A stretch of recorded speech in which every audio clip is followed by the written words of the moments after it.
So last week we saw Robert Redford crawl up the butt of the Weather Underground, bona fide terrorist who killed innocent people. Now it's Jada Pinkett who's gone pinko, shilling her new flick on Angela Davis, the commie who tried to help a murderer flee from jail. Her boyfriend, George Jackson, had committed 5 armed robberies before killing a guard. He also wanted to poison the water system of Chicago. Great guy. In 1970, his brother Jonathan entered a courthouse armed with a shotgun that Davis had bought. That gun blew a judge's head off. So whatever became of Davis? Surprise, she was rewarded a faculty job and a salary far beyond a prison guard's widow. How funny is it that left-wing academics mock law-abiding folks with guns, yet somehow always embrace armed radicals who want to destroy America? I guess one's cool and the other isn't, which is why Jada is now hawking her flick called Free Angela and All Political Prisoners. How objective was she when covering her subject? Here's Jada's describing Davis, quote, "She never apologized for her politics or her associations, and she always looked fabulous doing it. So look fab and have the right politics and Hollywood bends over. What dirtbags." Thankfully, though, Jada strongly condemns bullying. Yeah, bullying, the go-to issue for celebrities who cannot truly condemn deadly behavior. I guess being called names is far worse than getting your head shot off. So hooray for Hollywood, a place where terrorists get tributes and Charlton Heston gets humiliated. Hollywood, it's how we speak to the world, and we're telling the world that we suck. Bob, I know you like Angela Davis, but I want to pose this question to you. Imagine if a Republican had a hardcore contingent of violent right-wing radicals. Would Hollywood ever celebrate that? No, but you know, you always go, it's always, can you imagine if this was a Republican? Can you imagine? But it's true. Your ilk embraces violent radicals. About Angela Davis is that she never was arrested or convicted of anything. That shotgun was taken out of her house. Which she purchased for the escape. She did not purchase it. Yes, she did. She purchased it. She's a communist, which is why everybody hates her. But she is a very. I hate her because she's a criminal. And she held a judge is dead. She never was convicted of any crime. Yeah, I mean, why was she acquitted? I think one of the jurors ended up becoming a lover of her supporters. No, she never went to trial. Yes, she was acquitted. I read the trial. I read it.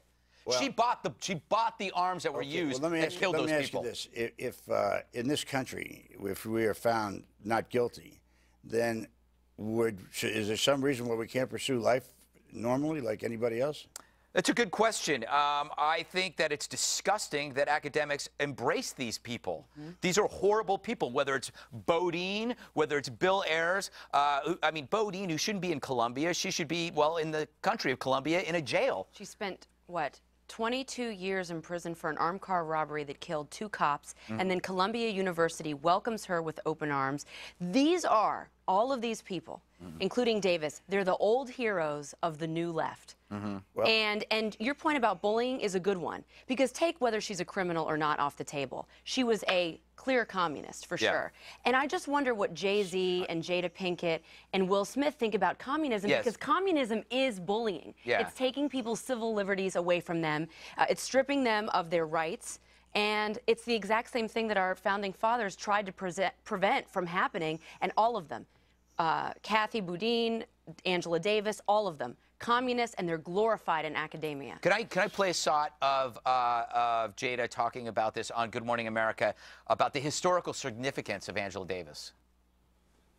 It is a powerful piece of American history. Like, people think they know the story of Angela Davis and even think that we know all the different aspects of that particular era, but we don't. And I felt like Angela Davis represented such a dynamic, charismatic figure of this time, and she really was in the middle of kind of the building blocks of the America that we see today.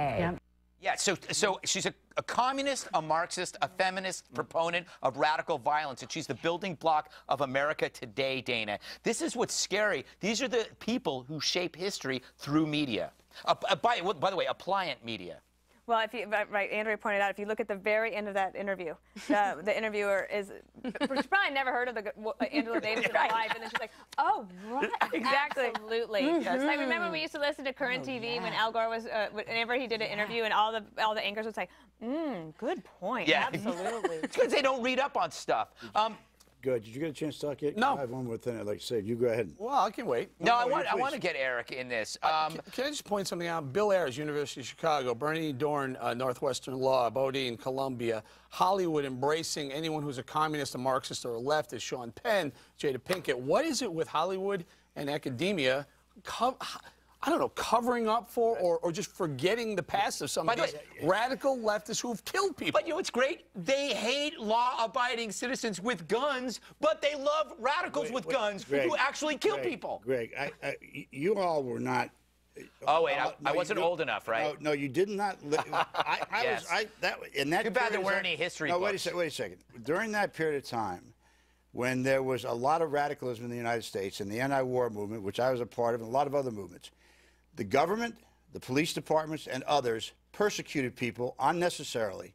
They did the kind. I'd say necessarily here. Well, you say necessarily here. I'm talking about back during the late 60s and the 70s, right? When police and the government stepped all over our constitutional rights because we happened to disagree with the government. Now, at some point, you're going to get angry about that. She spoke out about it. A lot of people did. She had a right to do it then because she was right then. So blow up a police station, there's blow no up excuse for that. I understand there's no excuse for that. Kill people, but throwing and people then in years jail. later, and then years later, Bob, hide them at Columbia, at Northwestern, at University of Chicago, some of our most important institutions. Well, if that bothers you so much, then why don't we put the police and the government officials who put people unnecessarily in jail and kept them there? Those pigs should have gone away a long time ago. Wait, hide them? They are not hidden at Columbia University. They are exalted. Like royalty at these institutions. And I would just love, and maybe it's naivete, I don't know, but I would love to see an America under communism, under Angela Davis's view. Let's see if Jay-Z would be the richest man in the world. If he could do whatever he wants. Let's see if Will Smith could make those movies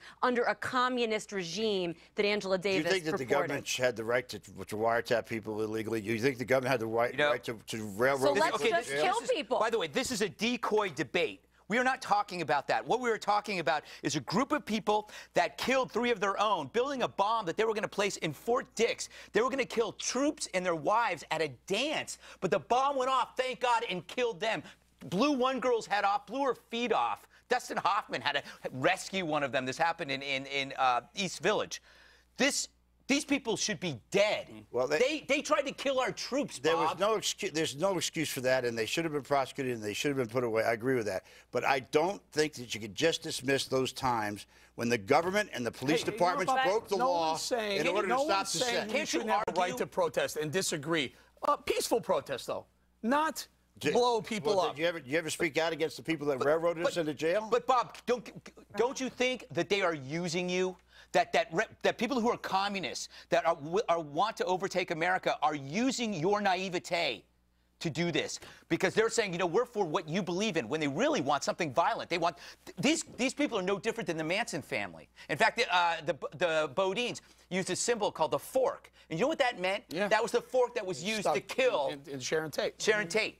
These are sick people. I have a friend of mine who was railroaded by the FBI, went to jail for 12 years on phony charges because they wanted him off the street. So protest, Bob. So protest. We did. So those FBI guys should have been put in jail. Okay, you don't blow people up if you don't get your way. Can I make one last point? And you shouldn't railroad people, right? I just want to make one last point. So neither you nor Jada Pinkett were old enough to live through, as Bob pointed out. But you read the history and came out with a very different view than Jada did. At our universities, you actually don't get the point of view that you just put forward, which would then allow students to think it through and come to their own conclusions. That's a great point. Thank you. Our kids are learning from these radicals, and they're going to have their version of history, which will be very different from Greg's and Bob's. And that's why everybody should watch The Five every day and Red Eye so they can hear from Greg. Yes, and don't go see Jada's movie.